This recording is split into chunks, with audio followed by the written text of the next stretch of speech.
Paul Wagner is joining me in studio.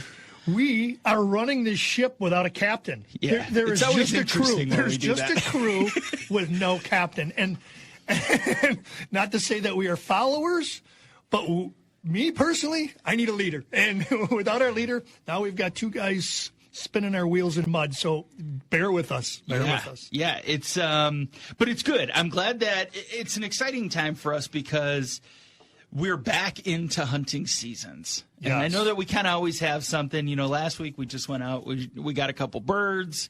So we were fortunate to be able to do that. If you missed that, you can always go back and check us out wherever you get your podcast just by searching for Tailgate Talk. But here we are. It's April 12th, I believe, and we are in the youth season for turkeys. Correct. Which means that we are back in season officially. It's nice, isn't it? And it's nice to see the young kids. I was just down there and I was talking to a couple of the local gun clubs, and it seems like the response might not be the right word, but the action and activity and the enthusiasm is a lot more than I thought. Not to say that I thought, there was going to be X and now there's Y, but there's a lot of enthusiasm. There's a lot of youth hunters going out this weekend, and I love the fact that we're kind of coming back to that, bringing that father-son, that father-son daughter, that mother-father-son daughter. The whole family is now doing it. And a couple of guys that I were talking about bought some bigger blinds so that the wife and the daughter can stay in there and still experience their son's first turkey. The daughter doesn't want to hunt. Right. Neither does mama. But he's going to take his son, and they're going to play. I love that fact. I love it. Well, and it's cool just to think about getting the entire family together in order to be able to share that experience for someone else who really enjoys doing that or eager for their first opportunity at it. Right. Not everybody has to want to do it. Not everybody has to want to shoot a gun or shoot a bow or do any of that. But mom wants to be there for the boys' first deer or turkey or whatever that might be. So being able to do that, I think back to our buddy John Resnick, who seems to buy a bigger and bigger ice shanty every year. And it's nice because he can bring the whole family with then. It's his dad, it's his uncle, it's the kids, it's the wife. It's all that. Very similar with hunting blinds now where they are getting bigger and bigger, and that, if you want, you can buy one that's a 3, 4, 5-man tent. Yeah, I saw that one. He picked 3 bedrooms, 2 baths. That was a nice one with a nice deck and what and the a couple hell? acres. A couple acres. No, I like it. And this gun club, and for instance, I like and again, hunting has always been, we always seem to think more predominantly men, but there is almost, I'm not going to say 50-50, but this club, and I wouldn't mention their names, but a lot of female participation. I love it. It's a family thing now where it's not where the old men's club where the guys are going to the hunt club and we're going to go play cards all night. Yeah. No, they do everything. The women, they have their chili cook-offs. They do fundraisers. They all work together. They're running around together. They got their mutters on. And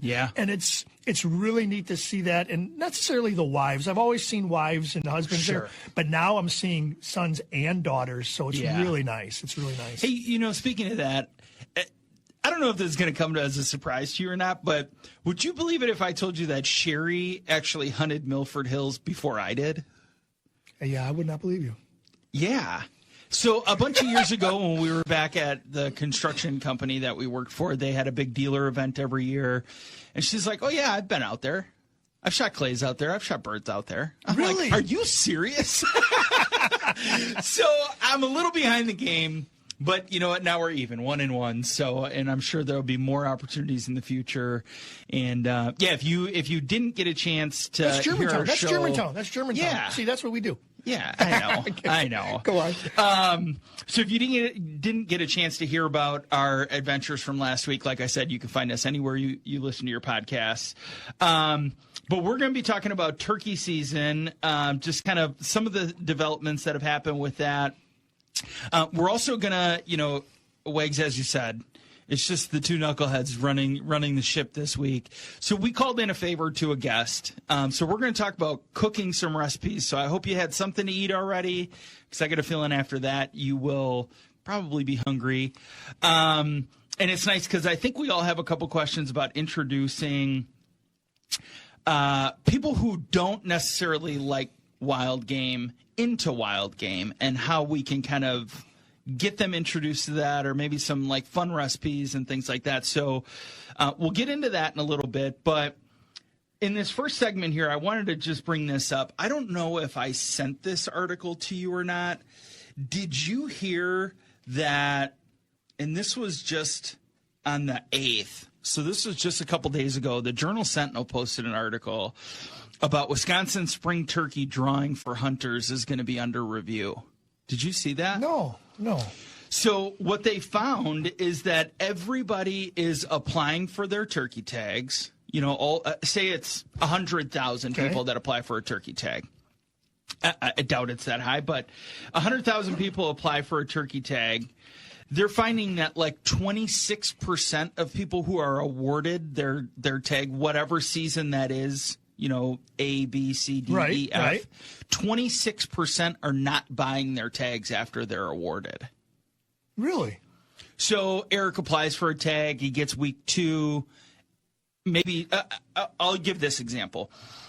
Eric applies for a tag. He gets week 5. He's thinking, well, that's way too late. I don't even want to hunt that late into the season. I really need to go earlier. I'm just not going to buy a tag this year. I think that's what it is. They haven't really, not there's divulged, so many things. Well, there's so many things, like you said, come up. Whether it's a graduation, an illness, a family. 26% seems high. Yeah, it does seem high. I would have thought if you would have went to 10%, I think your plus minus has got to be like around 10%, 26%. So yeah, you're right. What is the reasoning behind that? Or is just life so busy now with people that, man, they can't do it? I don't know.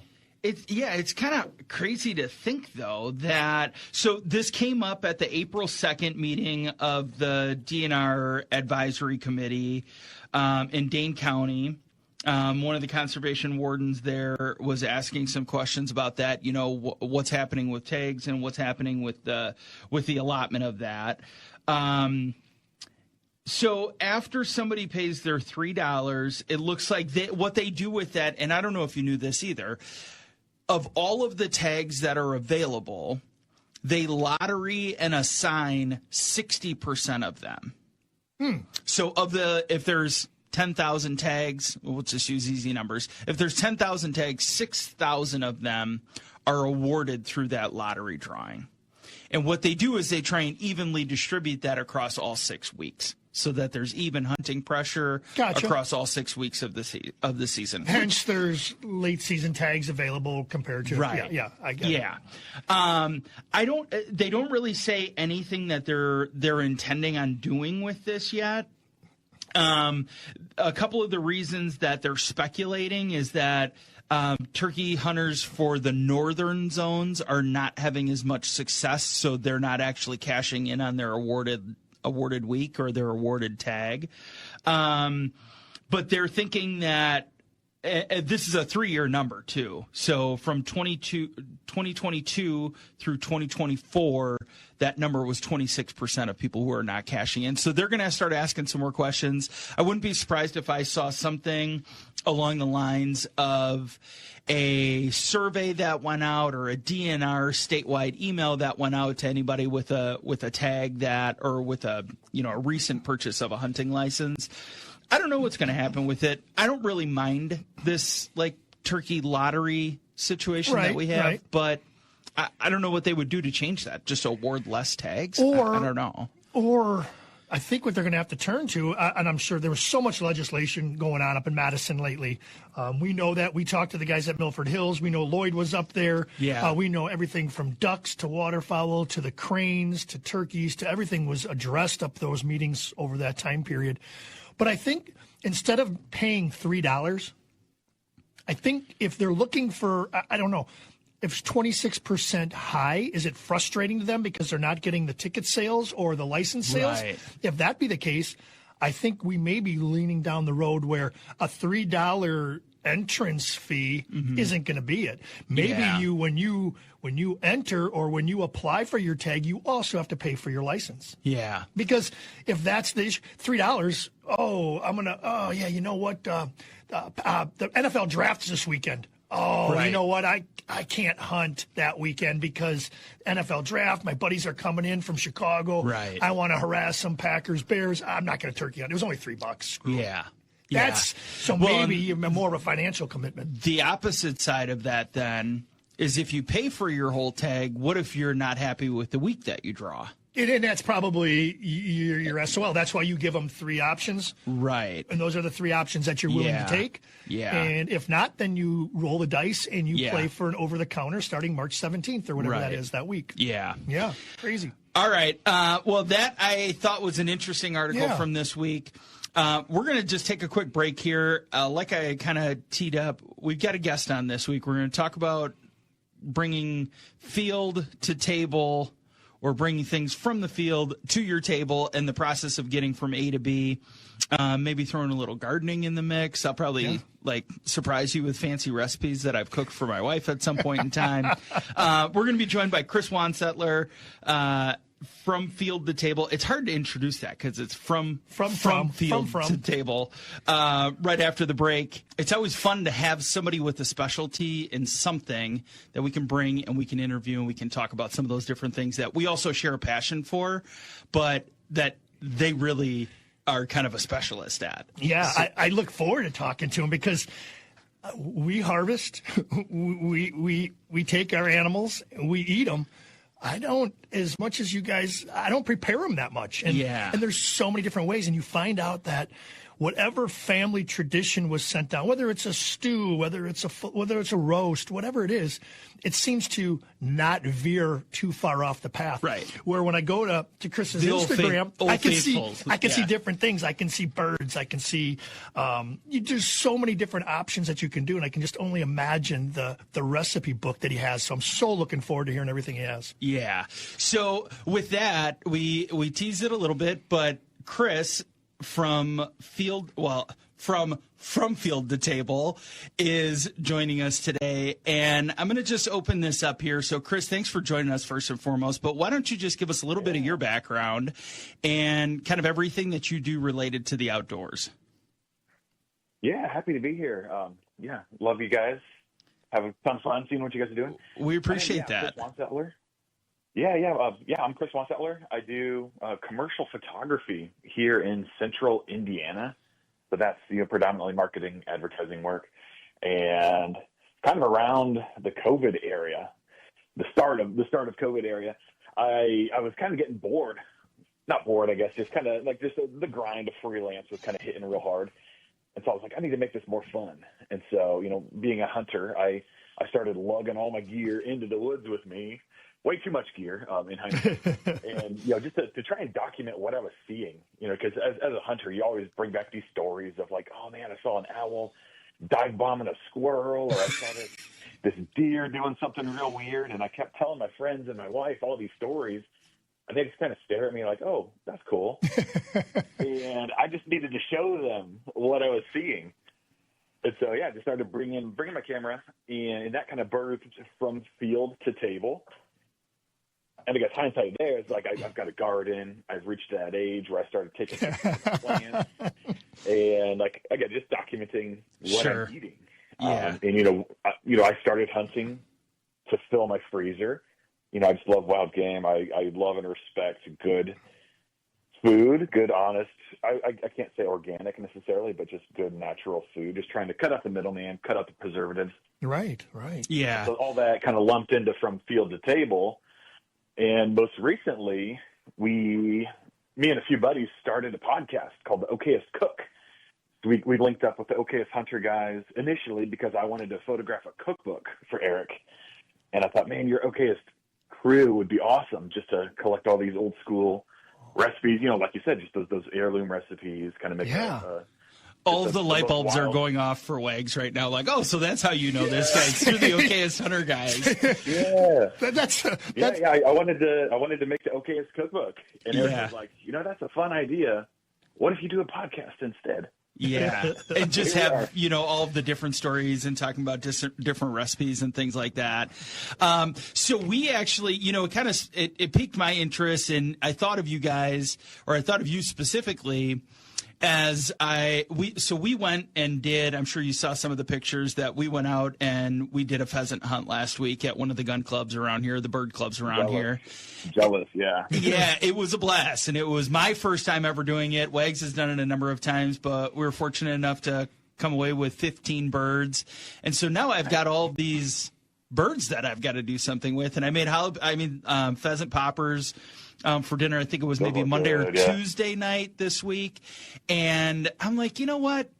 I know somebody that cooks a lot with wild game. I should have them on and just, talk about prepping and cooking wild game in general, but also then maybe pick your brain a little bit about what are some of your favorite things to do with pheasant and some of that stuff. Because, of course, wild game season for us is pretty much all year round. I mean, we're coming into the opening weekend of Wisconsin turkey season right now. So there we go. We got pheasants, and now we're going to have turkey breast or turkeys, and we'll go from there. And I noticed, and I don't know if you're partial to it or not, but I noticed it seemed like you do a lot with birds. Is that the case, or is that just kind of more of your recent images from Instagram that I've seen?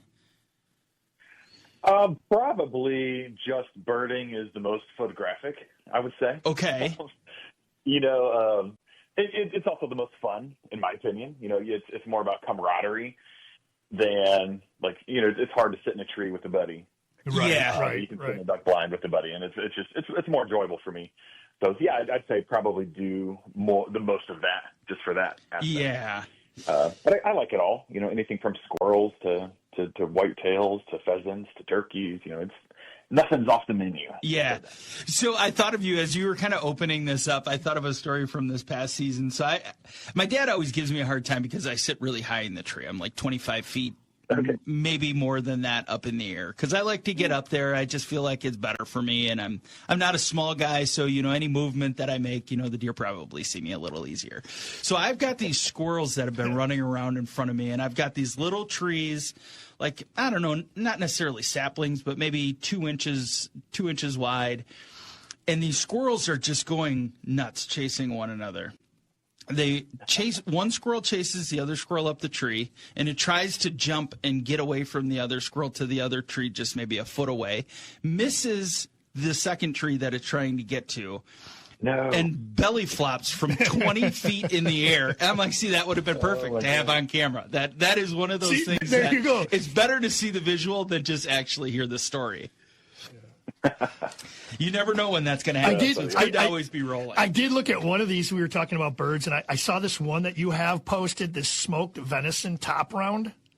I tell you what, I don't know your display. I know you're a photographer. I mean, I know the videography and all that background, but I tell you what, that presentation, it's early in the morning, and I'm hungry as hell. So that's nice, but yeah. Yeah, we like to have fun with it all. Yeah. So talking about that, so there's top round, there's some of these other things that you've got on there. I noticed a recurring theme with some of your posts as well, that you try to use everything. And I think one of them that I was reading was, it must have been from a bird hunt. You talked about when you spatchcock a bird and actually using the spine and the neck of the bird to add to a sauce or to do something different. Now, when you start, I'd like to ask you about that, but when you start to go down that road of using some of those other things that aren't as often used, are you like me, and when you take that first taste or that first bite of something like that you've never had before, do you have the same thought that I do of, boy, I hope this is good? Every time. Every time. And it's just a natural instinct thing, I think. Oh, yeah. I think the curiosity overwhelms that sense of caution. And I mean, we all came from the cave people, right? So our bodies are craving these just nutrient dense organs that a lot of people just chuck away. So I think I'm like a broke college kid at heart. I just can't stand throwing away food. So just the thought of wasting food is just kind of it just forms a pit in my stomach, and just gives me ulcers thinking about it. Yeah. So, see, I'd love to try and use everything I possibly can. Do I like everything? No. I'm still trying to find a good liver recipe that I can actually tolerate. Sure. I've got a few. I just need to learn to make them. Yeah. But yeah, I mean, just like every time I spatchcock a bird, I love spatchcocking it. It looks really pretty for photos. Yeah. B, it cooks a lot faster. And yeah, when you're cutting out that spine, like you're cutting away a lot of meat and a lot of collagen and just all the beautiful stuff that makes phenomenal stocks.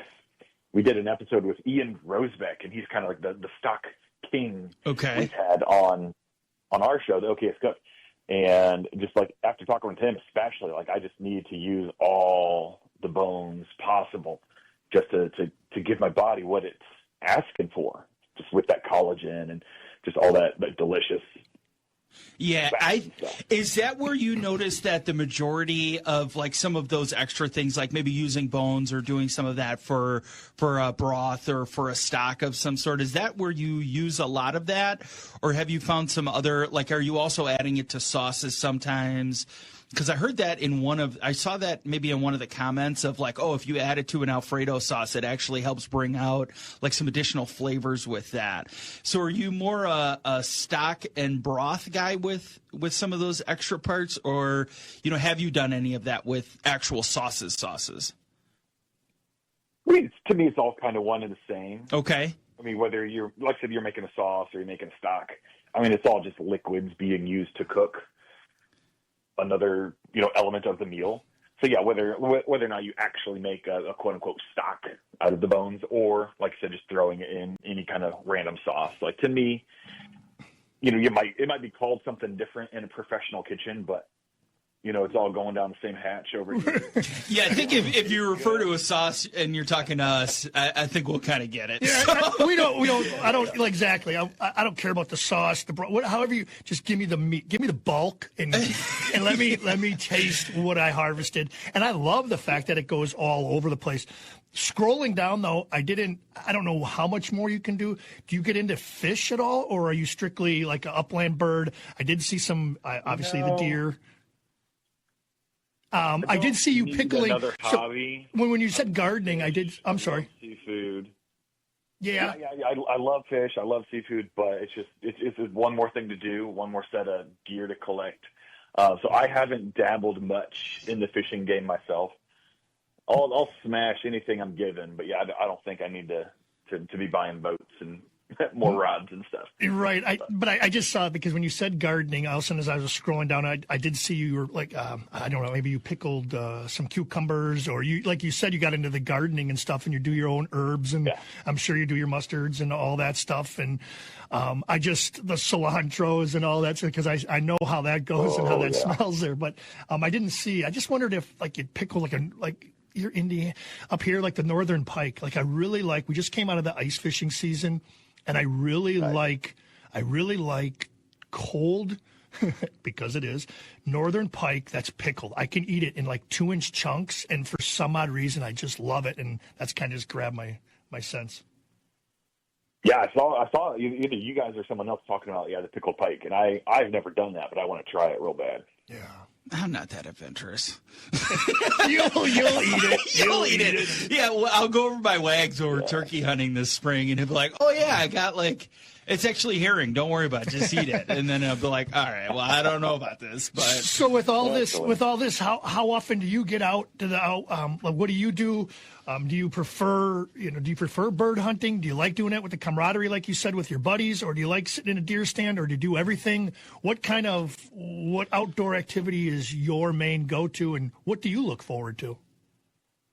Well, I mean, that's a tough question. I'd say I love the taste of duck, probably over 90% of all the animals.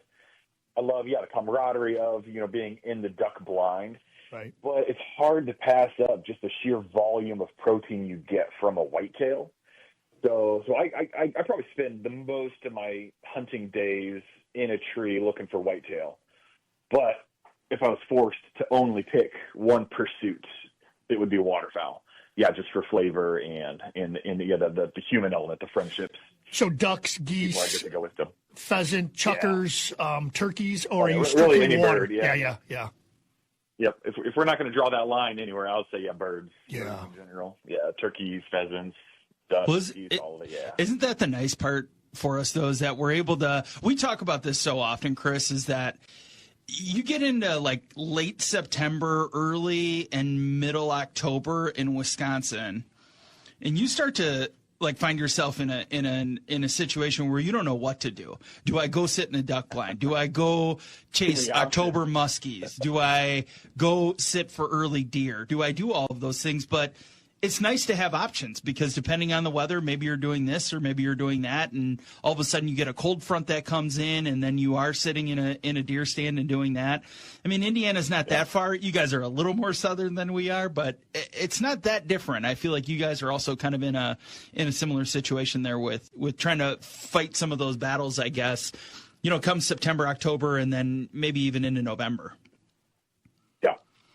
Yeah, pretty similar. Luckily for me, it's just a battle of whitetail or waterfowl. Yeah. Most of the time. So my decision's a little easier than yours, perhaps. But I'm jealous of the pheasants. Like, we don't have a lot of them around here.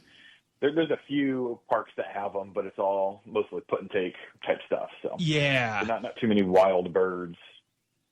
Well, that's why we had a guy in an ATV go out and put them out for us.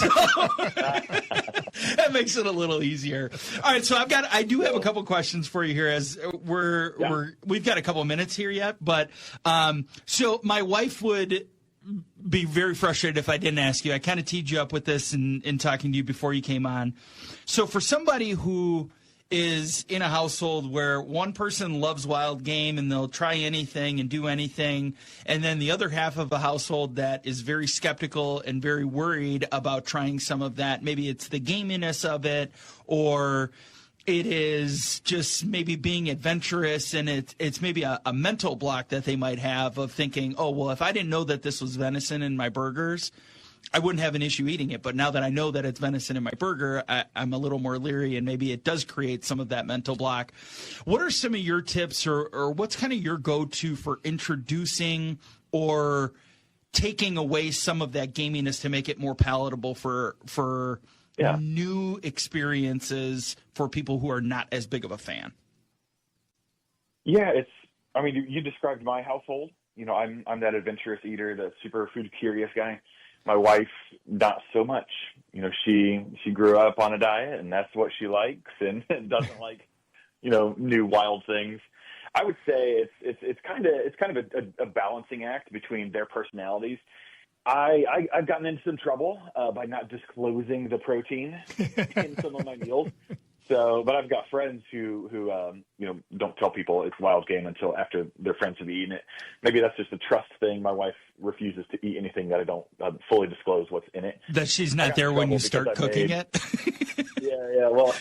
Well, Jeremiah Dowdy has a Thai duck burger recipe. And I did that with goose, and it was beautiful. Really? Huh. And I gave it to my wife, and she ate it. She liked it.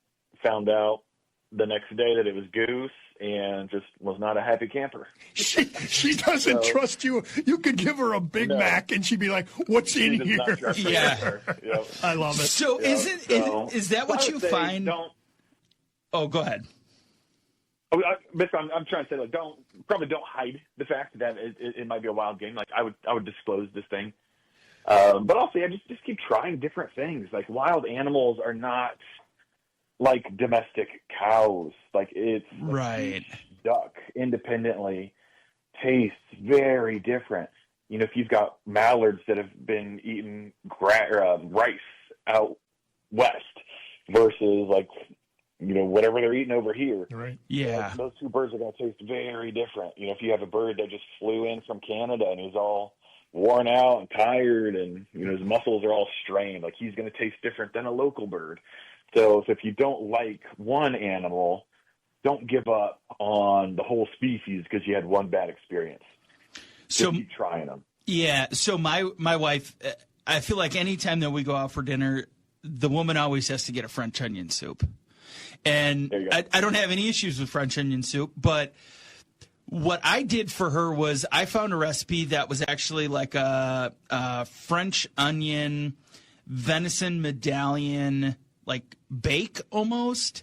Like a Dutch oven. I feel like I smelled like onions for a week after I cut up like 10 of them and cooked them all down. And then I just did like a slice of cheese over the medallions, cooked everything.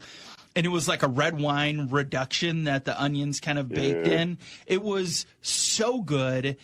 And I just thought, see, this is what wild game can be if you're just open to it. You don't know how many recipes you're missing out on by not at least trying it or, getting exposed to it, because there's a lot of things that you can do with it to make it really, really good. And that's my advice, is just like, okay, whatever that is that individual really enjoys, try and make something that replicates that. So I can send you that recipe. Yeah. I love that. There's wine reduction and stuff. Well, that's way too fancy for legs. Yeah. I don't drink wine. I'm a beer and bourbon guy. Just make my meal and let me eat it. Well, see, I hit on all the things that Sherry wanted. She loves red wine. Yeah. She loves French onion soup. And I love venison. So it was like the best of all three of the worlds. And it just kind of worked out. So, okay, well, that was the one thing that I definitely had to ask. Some other time, I think we should have you back on, because I think we're getting into like moral season, and I'm like a huge mushroom guy and would have loved to ask you about that. So, Chris, where can everybody find you? Why don't we just get some of your information? Like, what's the Instagram handles? How can people find you? And then also just do a quick plug on Okayest Cook again. Yeah. Well, probably the best place to find me right now is Okayest Cook. Just Google that. We got a webpage, Instagram, podcast. And that's probably where I'm spending most of my social media time. Sure. Is on the Okayest Cook. And it's me and a few other dudes. Just we love eating, and we're not that great at cooking, so we're just trying to learn how to get better at that.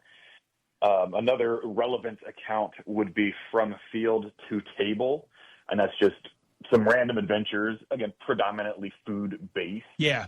But definitely more on the wild side. Okayest Cook is trying to merge the two worlds, the hunter and the non-hunter.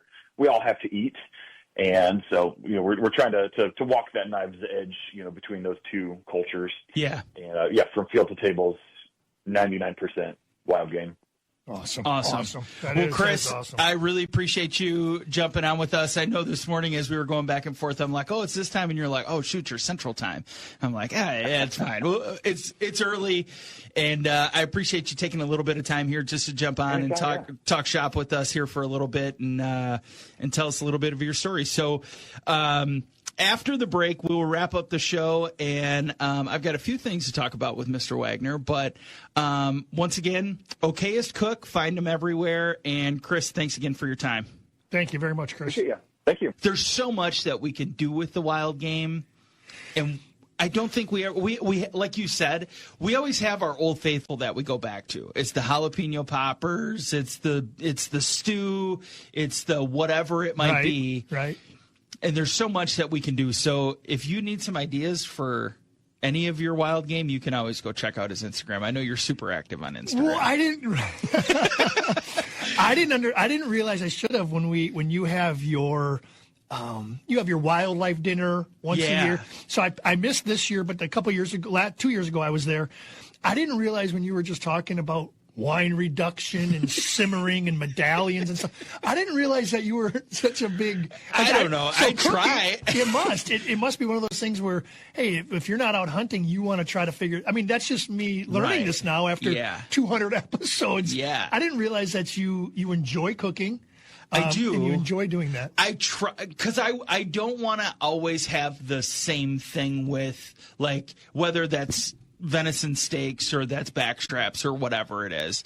I like to try and do something different because at one point in time, like our venison backstrap poppers were like the new recipe that I had to try, and all of a sudden it's a staple for the last 10 years. Right. So what is that next thing that could be the staple that we just don't know about yet?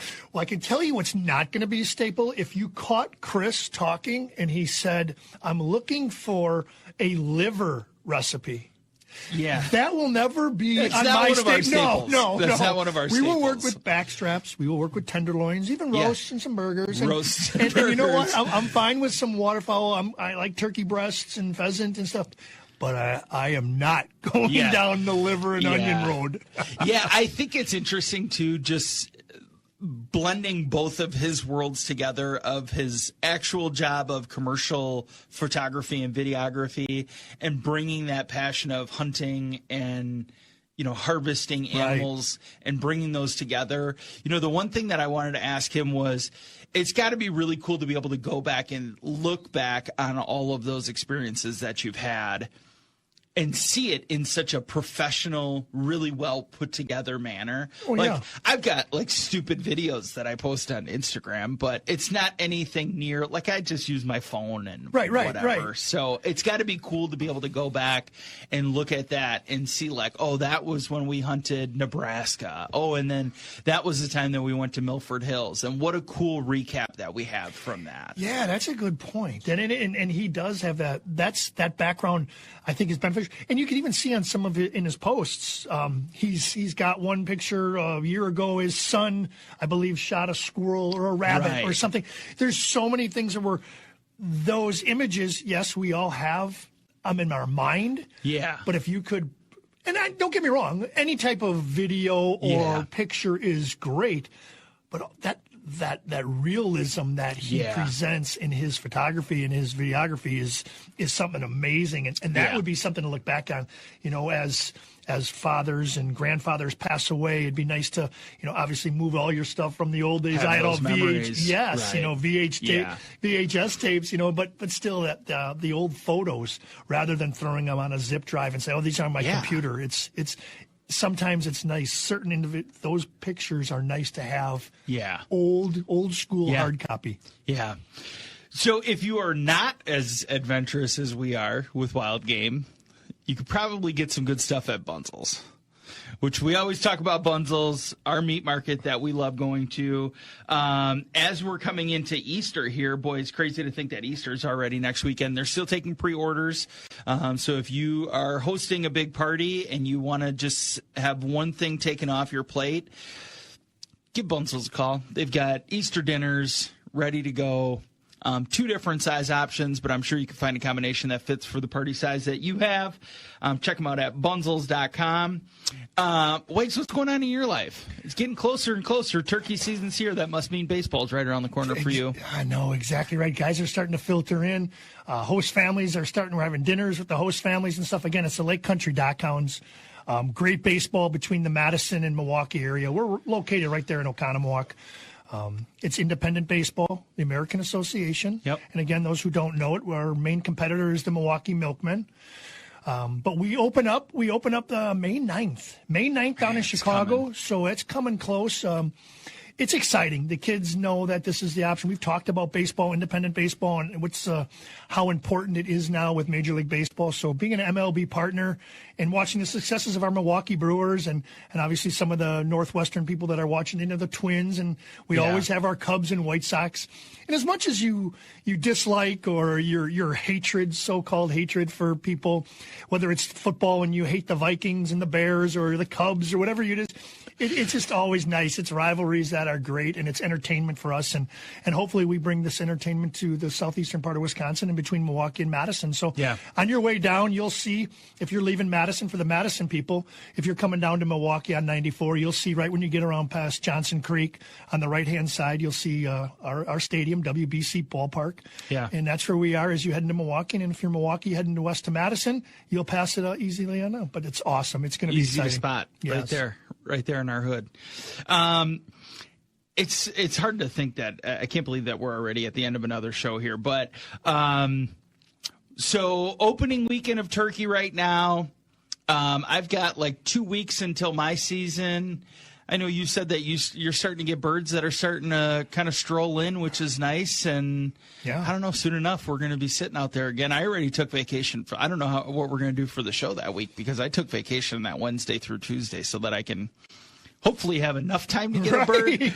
But also, if I need to cancel vacation days and I'm fortunate enough to get a bird early, I would be very thankful for I that. will. So. And that blind collapse, like I said, if anybody, we know this, is you put up these hunting blinds, they're easier to put up than they are to take down and get them back into the jigsaw puzzle bag. Exactly. So as you've seen mine, I just said, screw it.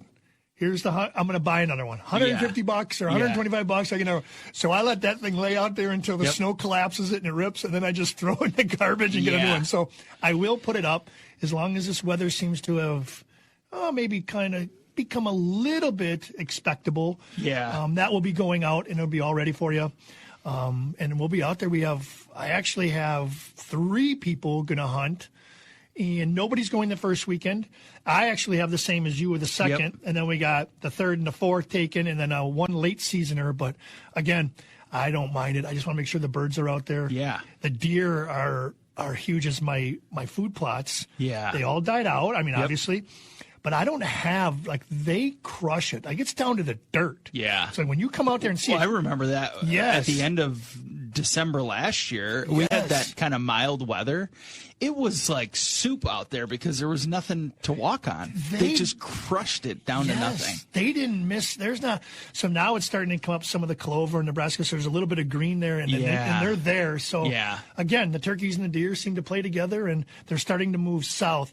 So that flock that I usually always see a little bit to the north. Yeah. It always seems as it gets closer and closer to opening, they move south and south and south. But good. There's a lot of.